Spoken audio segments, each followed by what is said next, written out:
নমস্কার, আমি স্বপন। নিউজ নয়া ভারতে আপনাদের সকলকে স্বাগত।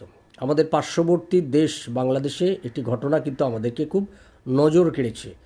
এই ঘটনার পরিপ্রেক্ষিতে এটা একটা কথা বলে দেওয়া যাচ্ছে যে বাংলাদেশে জামাত এবং আওয়ামী লীগ বিরোধী যে শক্তি তারা যে ক্রমশ জনপ্রিয়তা হারাচ্ছে, দ্রুত জনপ্রিয়তা হারাচ্ছে, জনগণ যে তাদের থেকে মুখ ফেরাচ্ছে, এটা কিন্তু সেই ঘটনার প্রমাণ। ঘটনাটা কি দেখলাম যে শেখ হাসিনার মৃত্যুদণ্ড ঘোষণার পরের দিন ৩২ নম্বর ধানমান্ডি, অর্থাৎ যেটা বঙ্গবন্ধু মুজিবুর রহমানের বাড়ি, শেখ হাসিনা ওই বাড়িতে থাকতেন, সেটাকে ভেঙে মাঠ করে দেওয়া হবে। এই যে ৩২ নম্বর ধানমান্ডি, এই ইস্যুটা কিন্তু বাংলাদেশের এখন খুব পপুলার ইস্যু। আপনি এই ইস্যুতে মানুষকে খেপাতে পারবেন। ৩২ নম্বর ধানমান্ডি থেকে মানুষের উপর অত্যাচার হয়েছে, এই হয়েছে, এই সমস্ত করে কিন্তু আপনি প্রচার তৈরি করে মানুষকে খেপিয়ে দিতে পারবেন।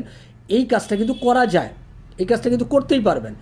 কিন্তু সেই রকম একটা পপুলার ইস্যুকে সামনে রেখে যখন জামাত বাহিনী, অন্যান্য শক্তিরা যারা যখন কল দিল যে আমরা ৩২ নম্বর ধানমান্ডি ভেঙে গুঁড়িয়ে দেবো, আর তার জন্য তারা জমায়েতের জন্য আওয়াজ তুললো, বুলডোজার নিয়ে এলো, শেষ পর্যন্ত দেখা গেল যদিও পুলিশ এবং সেনাবাহিনী তারা এই গোটাটাকে সরিয়ে দিয়েছে শেষ পর্যন্ত। প্রথমের দিকে ইউনিট সরকার কিছুই করেনি।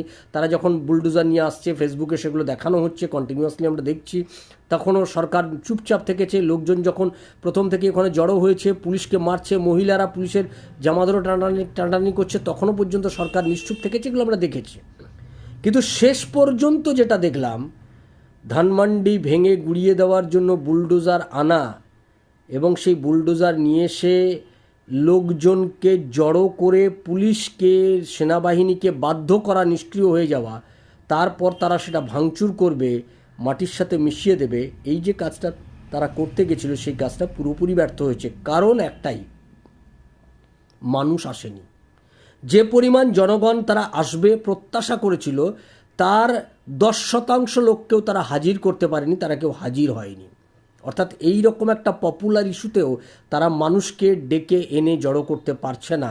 এটা কিন্তু প্রমাণ করে দিল যে আজকের এই জামাত শিবির সহ যে সমস্ত শক্তিগুলো বাংলাদেশে, বিশেষ করে যারা আওয়ামী লীগ বিরোধী যে শক্তি, তারা আওয়ামী লীগের বিরুদ্ধে মানুষকে যে খেপানোর পরিকল্পনা, তারা বারবার একই তাস খেলছে, একই খেলা খেলছে, পালে বাঘ পড়েছে বলে যে বাংলাদেশের মানুষকে যে প্যানিক তোলার চেষ্টা করছে, এর পেছনে আইএসআই এর মদত রয়েছে।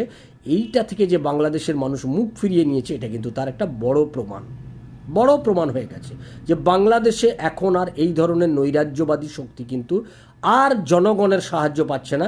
তাই তারা এই কাজটা সেভাবে করে উঠতে পারেনি। আওয়াজ দিয়েছিল, শেষ পর্যন্ত বলেছিল বুলডোজার যখন করতে পারছে না, রাজমিস্ত্রিদের ডেকেছিল, কেউ আসেনি।